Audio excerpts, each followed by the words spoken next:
Many of you have reached out to me since Friday, I believe it was, when the Prime Minister attended a several thousand person a rally on Parliament Hill.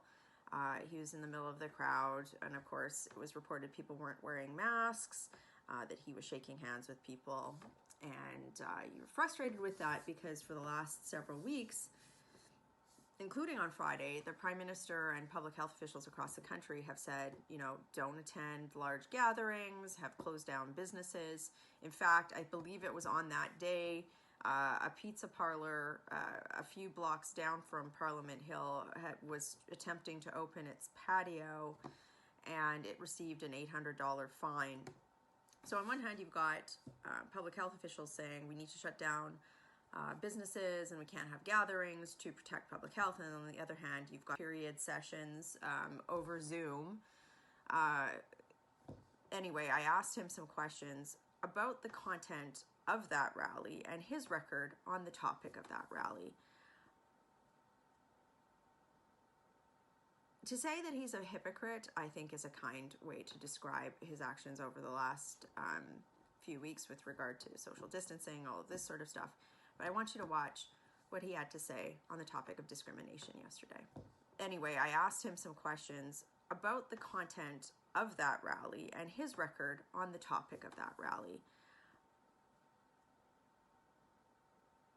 To say that he's a hypocrite, I think, is a kind way to describe his actions over the last few weeks with regard to social distancing, all of this sort of stuff. But I want you to watch what he had to say on the topic of discrimination yesterday.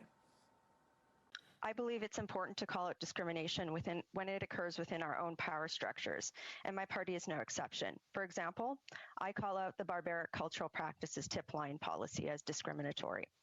Now, would the Prime Minister characterize giving a statement last week about anti-Black discrimination without explicitly acknowledging his history as a blackface practitioner as an example of systemic discrimination within his power structure? The Honourable Minister. Madam Speaker, let's be clear that our government does not condone any form of racism or discrimination. We condemn racism and discrimination. We've seen with COVID-19 the return of the rise of anti-Asian racism. We see people marching and protesting from coast to coast to coast and throughout the world opposed to anti-Black racism. Our government is committed to doing the important work necessary to make sure our institutions, our communities, our school system, and workplaces are more inclusive. Ms. Rempel Garner. When the Prime Minister said, "We see you," was he referring to his government's treatment of a federal government employee who felt she had to quit her job with a federal anti-racism program after she criticized the Prime Minister for wearing blackface, or to him saying, "Thank you for your donation" to a First Nations woman who came to protest at a Liberal fundraiser because she wanted to draw his attention to mercury contamination in her community? The Honourable Minister. Madam Speaker, Canadians from coast to coast to coast, people around the world are speaking out right now, and what they need is for people to come together. I see allies in all parties. I see an opportunity for us to work together.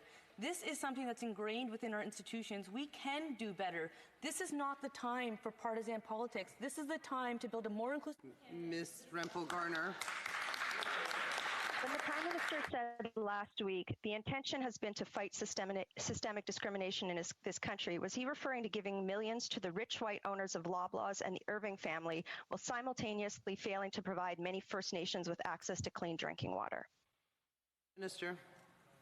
Madam Speaker, let's be clear. When it comes to our history with Indigenous peoples, it's one that our government has brought to the forefront because we should not be proud of that history. We have work to do. We have committed to ensuring that all communities have clean drinking water by 2021, and we are well on way to have that happen. When it comes to the anti-racism strategy that our government brought forward, it was a strategy created by Canadians for Canadians, including racialized Canadians and Black Canadians. Ms. Rempel Garner.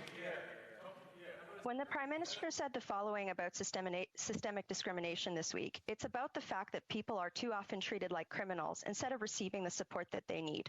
Was he referring to his treatment of Jody Wilson-Raybould? Garner, we can't hear. Guys, you can't hear the question. Andrew, this is not the issue. Can we order, please, and not speak to one another? Well, Ms. Rempel Garner, can you repeat the question, please? Please. When the Prime Minister said the following about systemic discrimination this week, it's about the fact that people are all too often treated like criminals instead of receiving the support that they need.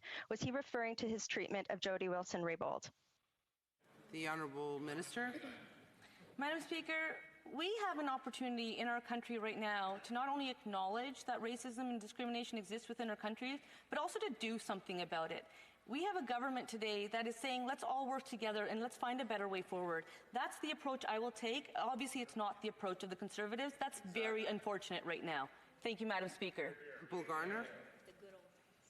Does the Prime Minister believe that making someone else answer questions about discriminatory practices that he has had a hand in perpetuating as an example of systemic discrimination based on his own privilege? The Honourable Minister.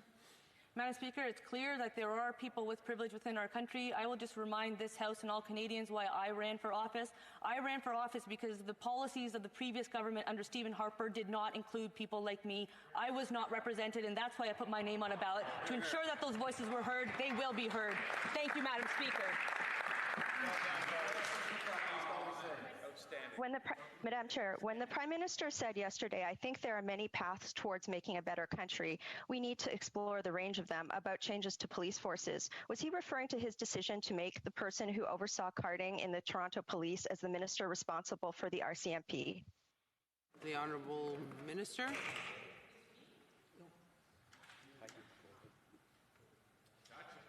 The Honourable Minister. Mr. Speaker, we will make no apologies for the progress that we have made combating systemic racism under the leader of this Prime Minister. It is appalling that the member opposite would fail to remember the record of the Harper government as they systematically discriminated against a whole variety of people that are still paying the price today. Ms. Rempel Garner.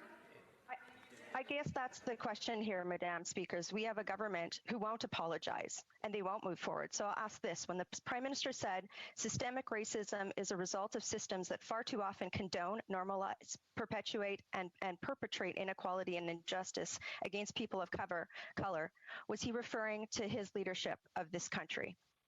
The Honourable Minister, very short answer. Madam Speaker, our government has taken an approach to actually invest in an anti-racism strategy. We have set up the Anti-Racism Secretariat, and we did that by working with Canadians from coast to coast to coast, including racialized Canadians and Black Canadians.